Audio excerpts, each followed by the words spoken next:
Hey everyone, and welcome back to the deep dive. We all think about securing our physical stuff, right? Locking the front door, maybe putting up a fence around the yard. But what about our digital spaces, our websites? It's surprisingly easy to leave a digital door wide open without even realizing it. Today, we're going to dig into a really specific but super common security blind spot, especially for those of you using Drupal. Our mission: shine a light on this vulnerability and, more importantly, give you a simple way to fix it. That's exactly it. Being vigilant online isn't optional anymore. It's essential. And it's fascinating, maybe a bit scary, how these little default settings, the out-of-the-box stuff, can cause, well, big problems down the line. We've been looking at this great article, Securing Drupal, Disabling Unwanted Account Creation. And it gives some really practical, actionable steps you can take right now to protect your site. It's about taking back control. Okay, let's unpack that. These default settings. What's a key area that often slips under the radar, especially with a platform like Drupal? Well, a perfect example, and really the heart of what we're talking about, is how Drupal handles new user accounts, like right after you install it. The article highlights that specifically for Drupal 11.04, this was tested September 25th, 2024. Okay, so pretty recent. Yeah, very recent. The default setting actually lets all visitors, anyone who lands on your site, create an account. Wait, anyone? Just Yeah. any random visitor? Yep. Anyone. Think about that for a second. Any person, or let's be real, probably an automated bot, can just show up and register. Wow.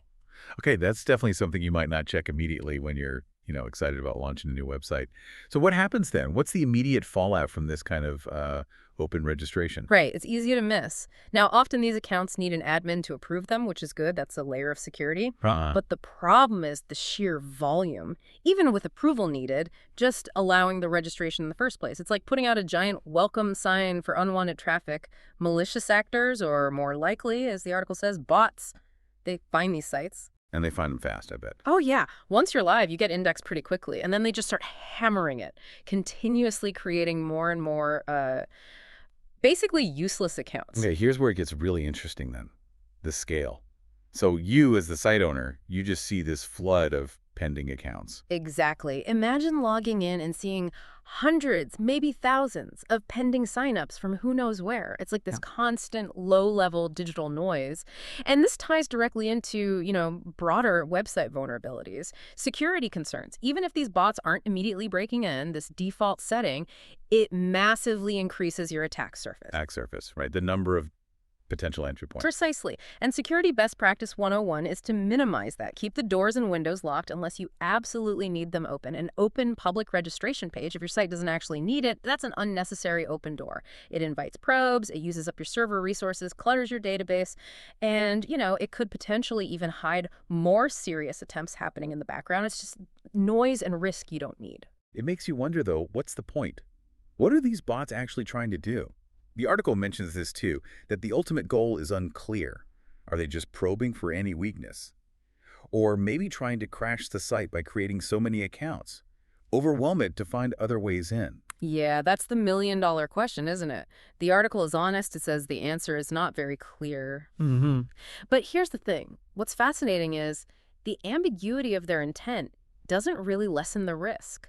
The fact is, you have unwanted users, constant bot activity. That's a drain, period. It uses resources. It wastes your admin time dealing with bogus requests. It really highlights why proactive defense is so much better than waiting to clean up a mess. Yeah. You don't need to know exactly why they're knocking to know you should lock the door if you're not expecting company. That makes total sense. Yeah. So what does this all mean for you, the listener, if you're running a Drupal site? Well, the article points out something I think is key for a lot of people. Mm-hmm. Most Drupal sites don't really require a lot of user interaction.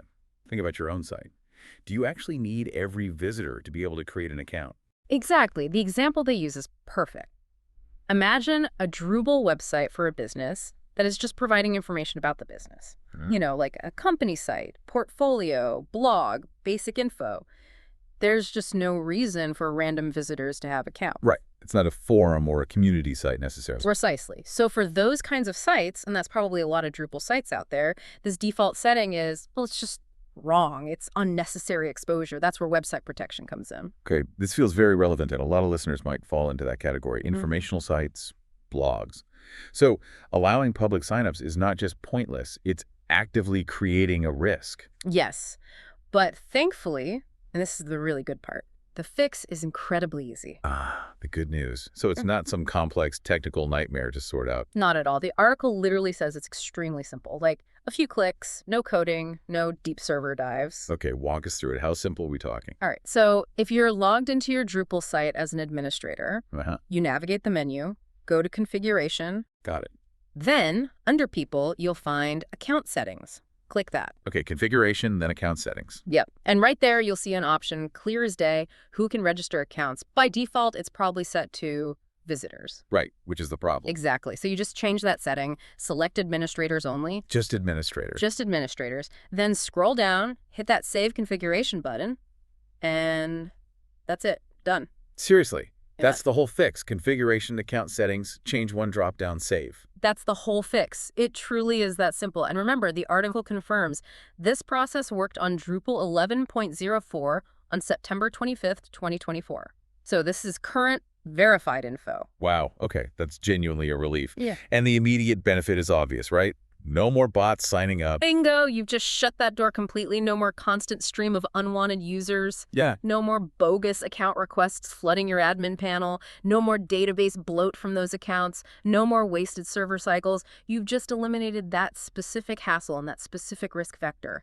It's a quick win with a big impact. that's fantastic. It feels good to have such a clear, actionable solution. Absolutely. And if we connect this back to the bigger picture, this tiny change, it's fundamental digital hygiene. Yeah. You're significantly reducing that attack surface we talked about. It's a perfect example of how just, understanding your settings and not just accepting the defaults can make a huge difference to your security. Be intentional about it. Okay, so let's wrap this deep dive up. The key takeaway here is pretty clear. That default setting in Drupal, specifically noted in version 11.04 as of late September 2024, lets anyone create an account.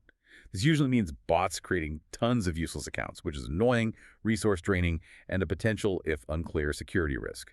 But, and this is the crucial part, the fix is super easy. Configuration account settings change. Who can register accounts to administrators only? Save. A tiny tweak, but it has real security benefits. It closes an unnecessary door. Definitely. And maybe one final thought to leave you with, something to chew on. We focused on Drupal today, but think about this principle of defaults. What other defaults are you living with? In the software you use, the online services you subscribe to, maybe even your smart speaker or thermostat, could any of those default settings be inadvertently creating risks or exposing you to, let's say, unwanted visitors in other ways? So the challenge is maybe take a look. Actively review those defaults in all your digital tools. It's a really core part of good security practice, personally and professionally. Question the defaults. That's a really important challenge. Question the defaults. Love it. Thank you for joining us on this deep dive today. Hopefully that was useful for securing your own digital front door. Stay curious, stay safe, and we'll catch you next time.